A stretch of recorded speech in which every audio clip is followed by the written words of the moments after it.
Hello, my dear students. This is your teacher Sarika, and today we are going to discuss the first part of the topic sentence. So, in the previous video, I have told you that what is your syllabus for the Super Red series. तो अगर जिसने वो video नहीं देखी है वो video को link में जाके देख लें, और जिसने भी चैनल सब्सक्राइब नहीं किया वो चैनल सब्सक्राइब कर लें और बेल आइकन को प्रेस कर लें. So, today in the video, we are going to discuss the sentence. And what about the sentence? So first of all, we will discuss the definition of a sentence, that what is a sentence. Then we will read the kinds of sentences. Then we will do a quick revision of all the kinds of the sentences, and at the last we will do the practice questions. So first of all, what is a sentence? A sentence is a group of words which makes a complete sense. मतलब शब्दों का ऐसा समूह जिसका कोई पूर्ण अर्थ होता है वाक्य कहलाता है. Now it has a subject and a predicate. Means there is two part of a sentence. One is subject and the other is predicate.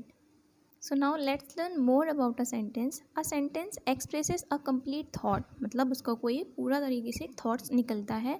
A sentence begins with a capital letter and ends with a symbol. जो sentence हमेशा होता है आपका वो capital letter से start होता है और लास्ट में एक सिंबल होता है. आप सिंबल में आपका वो फुल स्टॉप भी हो सकता है, एक्सक्लेमेशन मार्क हो सकता है, और whether it is a question mark also. And a sentence has at least one verb. मतलब उसमें एक क्रिया तो होनी ही चाहिए. बिना क्रिया का हम कोई वाक्य नहीं बना सकते. For example, Sam went to the store. मतलब सैम दुकान पर गया. So the went is the verb here, और बिना वर्ब के हमारा कोई भी सेंटेंस नहीं होता. So now we will go to the types of the sentences. So there are main 4 types of sentences. Declarative, जिसको हम स्टेटमेंट भी बोलते हैं. स्टेटमेंट भी आपका 2 काइंड का हो सकता है, पॉजिटिव एंड नेगेटिव. पॉजिटिव जिसमें हम नॉट का यूज़ नहीं करते हैं, एंड नेगेटिव जिसमें हम नॉट का यूज़ करके वाक्य को नकारात्मक वाक्य बनाते हैं. The second one is interrogative.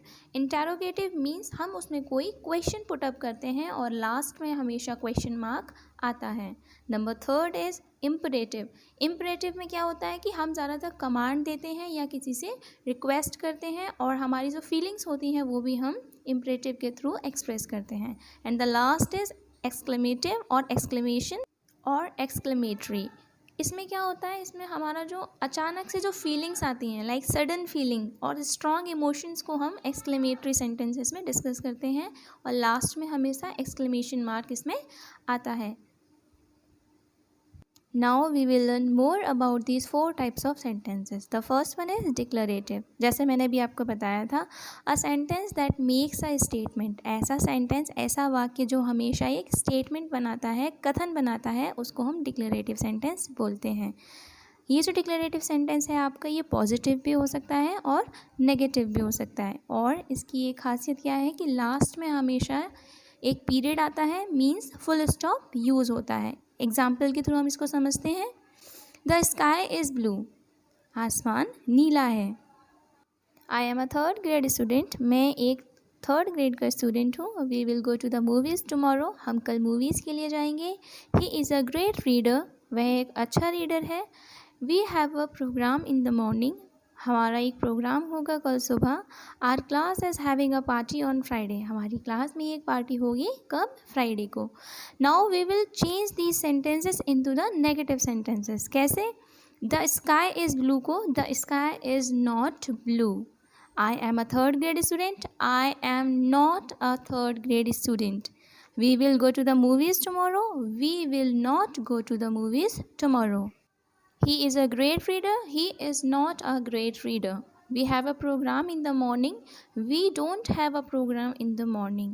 Our class is having a party on Friday. Our class is not having a party on Friday. तो इस तरह से हम नॉट का यूज़ करके सिंपल स्टेटमेंट्स को भी नेगेटिव में चेंज कर सकते हैं. Now come to the next type of the sentence, interrogative sentences. An interrogative sentence asks a question. Interrogative question हमेशा आपसे एक सवाल पूछता है, and it ends with a question mark. ये इसकी पहचान है कि अगर आप किसी भी क्वेश्चन के पीछे एक क्वेश्चन मार्क देखते हैं, that is simply can be an interrogative sentence. For example, may I borrow your newspaper. क्या मैं आपका न्यूज़पेपर ले सकता हूँ? There is a question mark at the last. Did you turn the light off? क्या तुमने लाइट ऑफ की? There is also a question mark in the end of the sentence. What is your favorite song? आपका favourite song क्या है? Do you ride the bus? क्या आप बस चलाते हैं? Have you ever visited New York City? क्या आप कभी न्यूयॉर्क सिटी गए हैं? So you can see in all these examples there is a question mark at the last. तो इस क्वेश्चन मार्क को देखकर आप ये पहचान सकते हैं कि ये इंटरोगेटिव सेंटेंसेस होता है. Now go to the next type of the sentences. Imperative sentence. So now what is imperative sentences? We will read in the definition. An imperative sentence is a sentence that tells someone to do something. किसी को कुछ करने के लिए बताता है. Gives advice. किसी को सलाह देता है या फिर instruction देता है. Or that expresses a request or command. ऐसे sentences में हम request और command भी देखी जाती है. ऐसे sentences को हम imperative sentences बोलते हैं. And an imperative sentence usually have no obvious subject. imperative sentences में कोई भी subject नहीं होता है. जो इसका subject होता है that is properly you, और you हमेशा hide रहता है. For examples, go to work, don't do that, don't walk on the grass, you should study hard. तो जैसा आपने देखा कि स्टार्टिंग के 3 में आपको कोई भी सब्जेक्ट नहीं दिख रहा है, but it is telling us that you go to work, you don't do that, you don't walk on the grass and you should study hard. So it is clear to you. थोड़े और examples देखते हैं ताकि आपको ये easily clear हो जाए. Please bring the pizza to the table. Mom, please tie my shoes.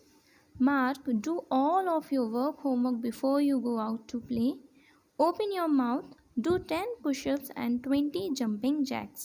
So in 2 examples you can see कि please का use हुआ है and please is used for the request. And in the one example there is a advice कि आपको 10 push-ups करनी चाहिए और 20 jumping jacks करनी चाहिए. And in the 2 examples there is order. Okay, so in this way we can say these are imperative sentences. So now move to the further type, exclamatory sentences. An exclamatory sentence expresses strong feelings, great emotion or excitement. बहुत strong feelings को, great emotions को दिखाने के लिए और आपके excitement को दिखाने के लिए हम एक्सक्लेमेटरी सेंटेंसेस का यूज़ करते हैं. और the main thing is that it ends with N exclamation mark. हमेशा इसमें आपको एक्सक्लेमेशन मार्क देखने को मिलता है. For examples, wow that is great news, the river is rising, the house is on fire, oh what a great job, what an interesting story. तो जैसा कि आपने देखा है कि इसमें मैंने आपको एक्साइटमेंट और आपको ग्रेट इमोशंस के साथ सेंटेंसेस को बोला है और वैसा ही आप इन सेंटेंसेस को यूज़ करते हैं. And there is an exclamation mark in the end of the sentences. तो ऐसे हम एक्सक्लेमेटरी सेंटेंसेस को पहचानते हैं. So now we will do a quick revision of all kinds of these sentences. Declarative. A declarative sentence tells about something and ends with a full stop. For example, I have a blue dress, my sister is in first grade and I am watching a movie. The second one is interrogative. An interrogative sentence asks us something and it ends with a question mark. For example, when are we eating? How do you play this game? Where have you been?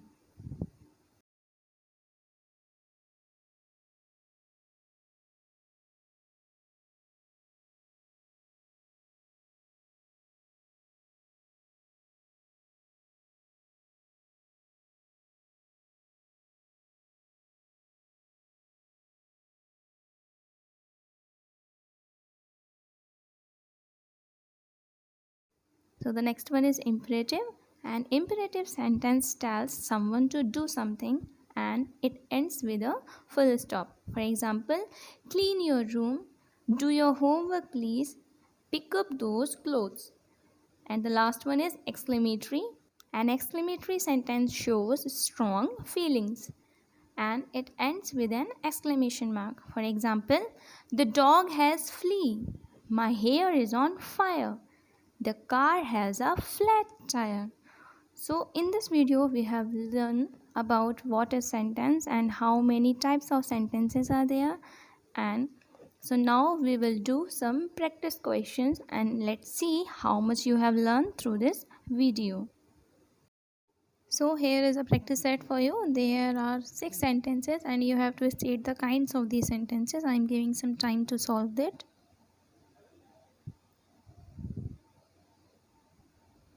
So now these are the answers. Check your answers whether your answers are correct or not. And thanks for watching my video. For the next video, for the part 2 of the sentences, please stay connected with us and press the bell icon for more updates. Thank you.